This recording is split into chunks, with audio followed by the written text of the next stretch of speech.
Voilà, donc on va revenir notamment, on vient quand même de comprendre avec Monsieur Dantec que l'amendement qui a été déposé, c'était sûrement un bon coup, mais qu'il était certainement pas nécessaire pour construire la réunification. Je pense que pour un petit peu dégager le point de vue, je vais donner la parole peut-être à Yvon Olivier qui va nous faire juste un bref résumé de quelle en est la situation, législative ou juridique sur la question de l'unité territoriale de la Bretagne.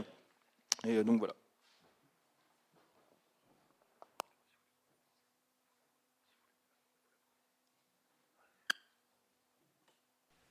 Bonjour à tous. Pour répondre à la question, donc au niveau juridique, pour la réunification, la procédure de réunification, nous avons deux terrains. Le vieux terrain juridique, qui est connu, que l'on a toujours pratiqué, le L4122-1 du Code général des collectivités locales, qui accorde la part belle à l'État. C'est l'État qui décide. C'est un peu normal quelque part parce que c'est une question délicate. C'est normal que l'État aussi ait son mot à dire et puisse dépasser les clivages entre les collectivités locales.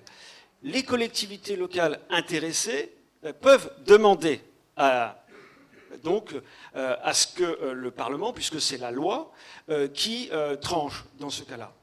Donc on voit bien que le gouvernement, lui, quand il reçoit une demande, il peut soit initier, donc déposer un projet de loi en faveur de la réunification, après les consultations d'usage, ou il peut très bien ne rien faire.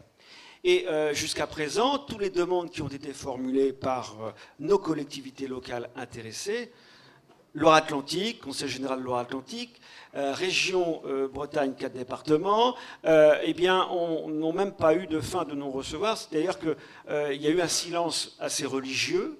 La seule manifestation que nous ayons eue, en tout cas, de l'État, suite à ces demandes, c'est, me semble-t-il, en tout cas, un courrier qui a été, en tout cas, que nous avions vu à Bretagne Réunie, du ministre de l'Intérieur, M. Hortefeux, à l'époque, qui s'estimait, en tout cas, pas saisi. Enfin, il ressortait de son courrier que l'État s'estimait pas saisi. On était dans une situation un peu curieuse, avec des collectivités locales qui demandent, qui disent qu'elles ont demandé. Effectivement, il y a eu des demandes de déposer, des vœux, des résolutions, Conseil général de Loire-Atlantique en 2001, instigation de M. Maréchal, et puis des demandes aussi formulées par la région B4, mais de l'autre côté, eh bien, on s'estimait non saisi. On voit bien un pouvoir d'opportunité régalien de l'État. Donc ça, c'est le premier article.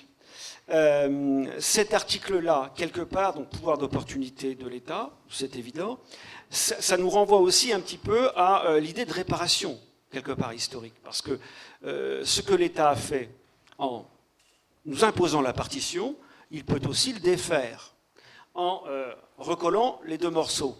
Mais à condition, bien évidemment, qu'il y ait un poids politique suffisamment fort qui aille dans ce sens-là, ce qui manifestement, en tout cas, n'a jamais été le cas jusqu'à présent.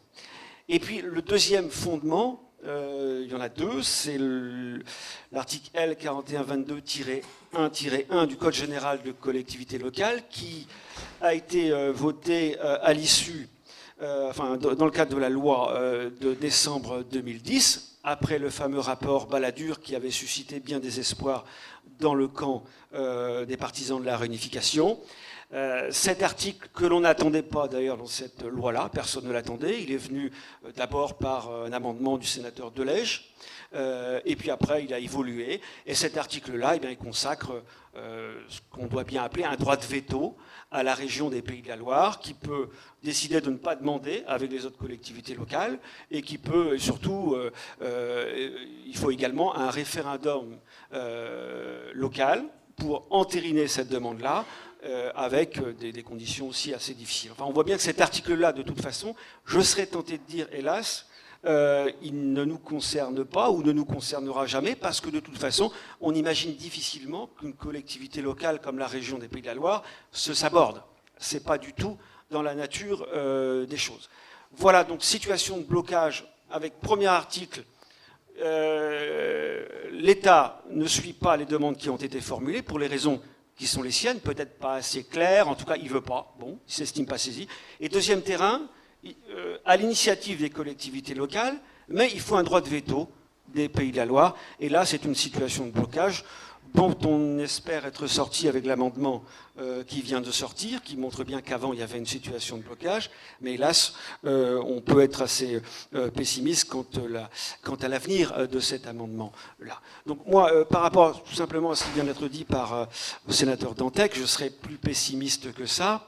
Parce que, bien sûr, on pousse, il y a beaucoup de choses qui poussent, une évolution, une prise de conscience au niveau de l'économie, etc. Ça avance, bien sûr, mais en même temps, la réunification, c'est une affaire politique. Il y a des gens qui demandent, des gens qui sont assez forts pour demander, et nous sommes divisés. Les Bretons sont divisés, c'est une évidence, c'est un constat. Et nous avions eu une fenêtre de tir assez extraordinaire, avec l'élection de M. Maréchal ici présent, et puis l'élection pour la Loire-Atlantique et l'élection de M. Le Drian.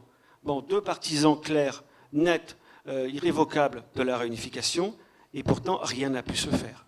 Donc ça doit quand même nous interpeller sur la force des blocages, et on sait que beaucoup de choses ont été faites par ces 2 présidents-là. Et pour finir, j'ai aussi une petite interrogation personnelle. Est-ce que, quelque part, on n'a pas suffisamment poussé ? Je me souviens d'une proposition faite par le président Maréchal, à Saint-Herblain d'ailleurs, si ma mémoire est bonne, en 2009-2010, il nous confirmera, une session conjointe. Capitale. Et du côté de M. Le Drian, juridiquement, c'est pas possible. Est-ce qu'on a vu en 1789 le tiers-État dire « Ah ben non, on ne va pas se constituer en Assemblée nationale parce que juridiquement, c'est pas possible. Quand on veut, on y va. » Et là, on avait l'esquisse d'une opportunité, me semble-t-il, extraordinaire pour montrer une bonne fois pour toutes qu'on la veut. Et dans ce climat un petit peu peut-être de, comment dirais-je, d'euphorie, quelque part, il se passe des choses. Et là, non. Voilà, donc continuons le combat, bien sûr. On finira par terrasser la bêtise humaine, mais il va falloir pousser encore très très fort. Ouais, donc justement, là,